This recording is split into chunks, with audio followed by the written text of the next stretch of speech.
Flu symptoms and treatment. Influenza, flu, is a viral infection that attacks your respiratory system, your nose, throat and lungs. Influenza is commonly called the flu, but it's not the same as stomach flu viruses that cause diarrhea and vomiting. For most people, the flu resolves on its own. But sometimes, influenza and its complications can be deadly.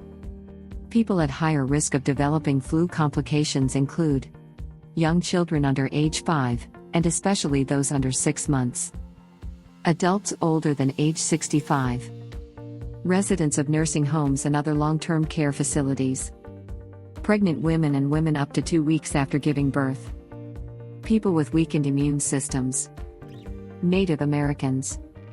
People who have chronic illnesses, such as asthma, heart disease, kidney disease, liver disease and diabetes. People who are very obese, with a body mass index, BMI, of 40 or higher.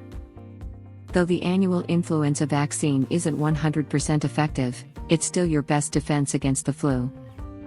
Symptoms. At first, the flu may seem like a common cold with a runny nose, sneezing and sore throat. But colds usually develop slowly, whereas the flu tends to come on suddenly. And although a cold can be a bother, you usually feel much worse with the flu.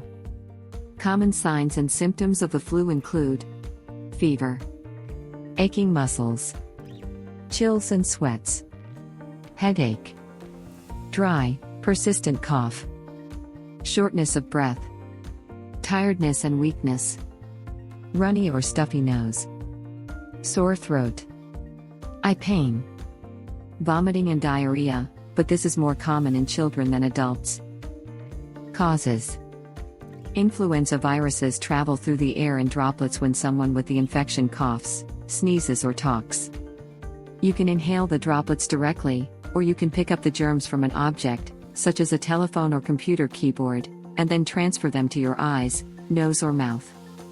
People with the virus are likely contagious from about a day before symptoms appear until about 5 days after they start. Children and people with weakened immune systems may be contagious for a slightly longer time. Influenza viruses are constantly changing, with new strains appearing regularly. If you've had influenza in the past, your body has already made antibodies to fight that specific strain of the virus. If future influenza viruses are similar to those you've encountered before, either by having the disease or by getting vaccinated, those antibodies may prevent infection or lessen its severity. But antibody levels may decline over time.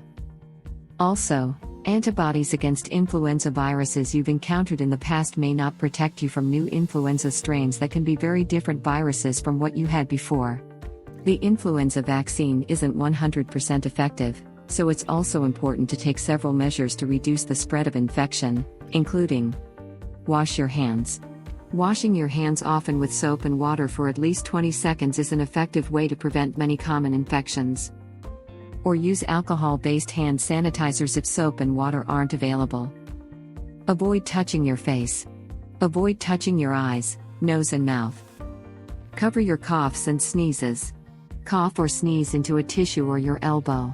Then wash your hands. Clean surfaces. Regularly clean often touched surfaces to prevent spread of infection from touching a surface with the virus on it and in your face. Avoid crowds. The flu spreads easily wherever people gather, in child care centers, schools, office buildings, auditoriums and public transportation. By avoiding crowds during peak flu season, you reduce your chances of infection. Also avoid anyone who is sick. And if you're sick, stay home for at least 24 hours after your fever is gone so that you lessen your chance of infecting others.